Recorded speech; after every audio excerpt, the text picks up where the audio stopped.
Posada, a Colombian political scientist, and that is absolutely clear.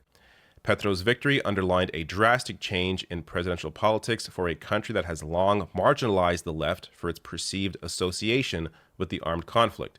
Petro himself was once a rebel of the now defunct M19 movement and was granted amnesty after being jailed for his involvement with the group, making this victory all that more amazing.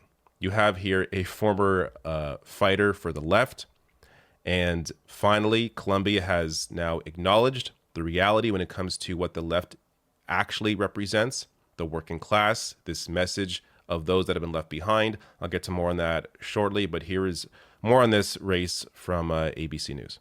What Petro has said is that Colombian economy can no longer be focused on extractive industry, which is mining, oil. I think that would cause fear in investors of instability or unknowing what will be done in terms of the economy. Many of those investors in the United States in both the mining and manufacturing sectors. The U.S. also imports crude oil from Colombia. Petro lo que va a hacer es poner mucho más grande este estado para que llegue a diversas capas y no solo a las élites, donde a Hernández ni siquiera le conocemos mucho las ideas. A Petro se le conoce más un programa estructurado. The alternative, an unpredictable leader, according to his critics, with an unclear agenda. I just find it comical how American media focuses on, the potential risks here when it comes to the oil industry and how wealthy capitalists may no longer be able to benefit from the capitalists that have run Colombia for decades. So, we're going to see where all that goes. As I'll show you in a minute here, Blinken has recognized, the U.S. government has recognized this victory, and they have congratulated him. So hopefully they're going to, work together for a better future for all.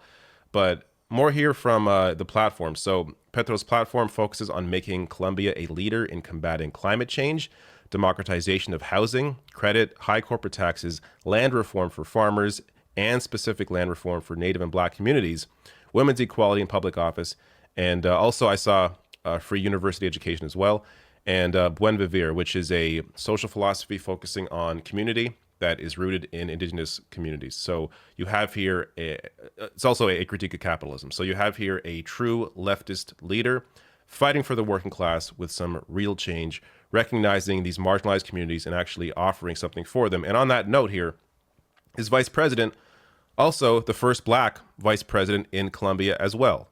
So from the AP, Colombia also elected its first Black woman to be vice president. Petro's running mate, Francia Marquez, is a lawyer and environmental leader whose opposition to illegal mining has resulted in threats and a grenade attack in 2019. So this is somebody who actually is a award-winning environmentalist. Just an incredible team here. Like, you have a former guerrilla fighter, an award-winning environmentalist, the first Black woman VP. Incredible. So just a bit more from New York Times. Mr. Petro could also reshape Colombia's relationship with the U.S. For decades, Colombia has been Washington's strongest ally in Latin America. I wonder why, forming the cornerstone of its security policy in the region. During his campaign, Mr. Petro promised to reassess that relationship, including crucial collaborations on drugs, Venezuela, and trade. And just quickly on that note, you want to check out, or you can check out if you want, tell us, link to this below the video. You have leftist leaders all around the world congratulating Petro for this victory, including, of course, Mexico, Chile, Honduras, Bolivia, Lula in Brazil, so who also looks poised to win their election there. But something's happening in Latin America. It's really good to see this. It's one thing for one leader to win a race in their country and, depending on the makeup of who's around them in Congress or Parliament, what they're actually able to accomplish. But when you have these victories all across Latin America and then introducing this ability to potentially work together for the betterment of all working class in every country there in that region, that is where I think real change is possible.